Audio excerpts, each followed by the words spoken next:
नमस्कार, बहुत स्वागत आप सभी का जी मध्य प्रदेश छत्तीसगढ़ देख रहा मैं हूं आपके साथ कोमल गंगवार। सुकमा से इस वक्त की बड़ी खबर आ रही है, जहां नक्सलियों और जवानों के बीच मुठभेड़ हुई है और 10 नक्सलियों के मारे जाने के इस बीच खबर है। 3 ऑटोमेटिक समेत कई हथियार भी बरामद किए गए हैं और कोंटा के भेजी इलाके में मुठभेड़ की खबर है।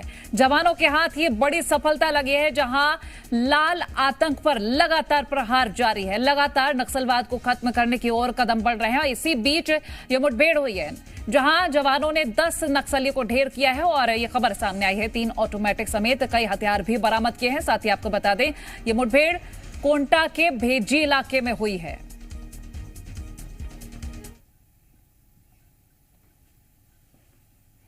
तो ये बड़ी खबर आपसे साझा कर रहे हैं, जहां 2026 तक नक्सलवाद का अंत करने की बात कही गई है। नक्सलवाद खत्म करने का लक्ष्य रखा गया है और उसी दिशा में लगातार जवान अग्रसर हैं। तो सुकमा में 10 नक्सलियों के मारे जाने की खबर है इस मुठभेड़ में। तो ये बड़ी खबर आपसे साझा कर रहे हैं। लगातार नक्सलियों पर प्रहार जारी है और सुकमा से ये बड़ी खबर आपसे साझा कर रहे हैं, जहां जवानों ने बड़ी सफलता हासिल की है। अनूप अवस्थी और रंजीत बारठ हमारे साथ जुड़ गए हैं अधिक जानकारी के लिए।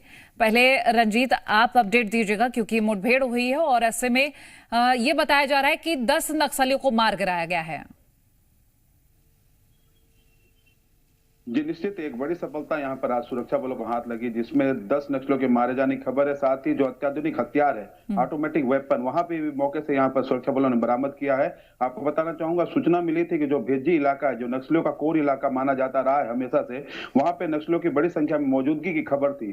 जिसके बाद एक संयुक्त ऑपरेशन लॉन्च किया गया था। सीआरपीएफ के जवान, साथ ही डीआरजी के जवान ऑपरेशन में निकले हुए थे। आज सुबह यहाँ मुठभेड़ हुई है भेजी इलाके के, जो अभी जो जानकारी निकल कर आ रही है, भंडार पदर जो इलाका है, उसके पहाड़ों में यहाँ मुठभेड़ हुई है। अधिक जो जानकारी अभी निकल कर आई है, लगातार वहां पर मुठभेड़ चल रही थी। बड़ी संख्या में नक्सलियों की मौजूदगी की खबर थी। पहले जवानों ने वहां पहुंचकर मौके की घेराबंदी की, उसके बाद मुठभेड़ शुरू हुई, जिसमें अभी जो जानकारी है उसमें 10 नक्सलियों के मारे जाने की खबर है। साथ ही जो अत्याधुनिक ऑटोमेटिक वेपन है, 3 वेपन वहां मौके से बरामद किया गया है। फिलहाल मुठभेड़ जारी है और इलाके में साथ साथ सर्चिंग भी की जा रही है। पूरे इलाके की घेराबंदी करके रखी गई है और जो 2026 तक जो नक्सलवाद के खात्मे का जो ऐलान केंद्र सरकार ने किया था, उस कड़ी में यह एक बड़ी सफलता है। और लगातार यहाँ पर जो जवान है वो अग्रसर है और लगातार ऑपरेशन इन इलाकों में किया जा रहा है। नक्सलियों का कोर इलाका है और वहां पर सफलता मिलना एक बड़ी बात है। और जो हार्डकोर जो नक्सलियों की कंपनी है, कंपनी का नंबर 2, वो इन इलाकों में मौजूद रहती है और उन इलाकों में सुरक्षा बलों का पहुंचना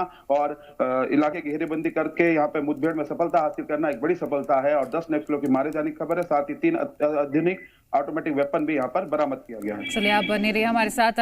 अनूप, आप जानकारी दीजिएगा, क्योंकि 2026 तक लाल आतंक को खत्म करने का लक्ष्य रखा गया है। कहीं ना कहीं इस दिशा में हर ओर से हमें सफलता हासिल हो रही है, क्योंकि जवान लगातार जो बड़ी सफलताएं हासिल कर रहे हैं, नक्सलियों को ढेर भी कर रहे हैं और उनके हथियार भी जब्त किए जा रहे हैं, और ये एक अच्छी खबर है।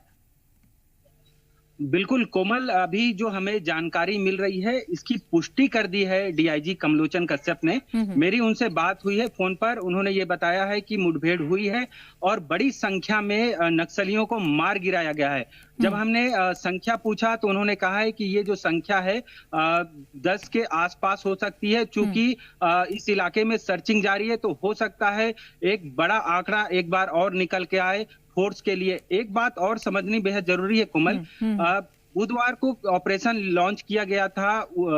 ये ऑपरेशन हुआ था उड़ीसा और छत्तीसगढ़ के बॉर्डर में। ये जो इलाका है सुकमा का इलाका है और ये यहाँ पर कल मुठभेड़ हुई थी और उस मुठभेड़ में एक नक्सली मारा गया था। ये जो ऑपरेशन था, ये operation SOG special operation group और डीवीपी डिस्ट्रिक्ट वॉलंटियर पुलिस होती है, उसने चलाया था। उसके बाद ये खबर निकलकर सामने आ रही थी कि हो सकता है नक्सली इसके बाद छत्तीसगढ़ की तरफ मूवमेंट करेंगे, और वही हुआ। सुबह एक और मुठभेड़ हुई है। डीआरजी और सीआरपीएफ के जवान इस मुठभेड़ में शामिल थे। छत्तीसगढ़ के लिए ये बड़ी कामयाबी होगी। जिस तरीके से ये जो लाल आतंक का साया है उड़ीसा बॉर्डर और छत्तीसगढ़ के बॉर्डर में हमेशा रहता है, खासतौर पर उन इलाकों में जहां पर बेहद भौगोलिक स्थिति ऐसी होती है जहां पर आसानी से पहुंचा नहीं जा सकता। तो अबूझमाड़ के बाद में अगर नक्सलियों का जो कोर इलाका है वो यही इलाका है सुकमा का, जहां पर नक्सलियों का दबदबा 4 दशक से बना हुआ है। ऐसे में ये फोर्स के लिए एक बड़ी सफलता मानी जाएगी कोमल। चलिए, बहुत शुक्रिया अनूप और रंजीत, ये तमाम जानकारी हमसे साझा करने के लिए। तो देखिए, तमाम जानकारी हम आपसे लगातार साझा कर रहे हैं और लगातार नक्सलवाद पर इसी तरह से प्रहार आगे भी जारी रहेगा।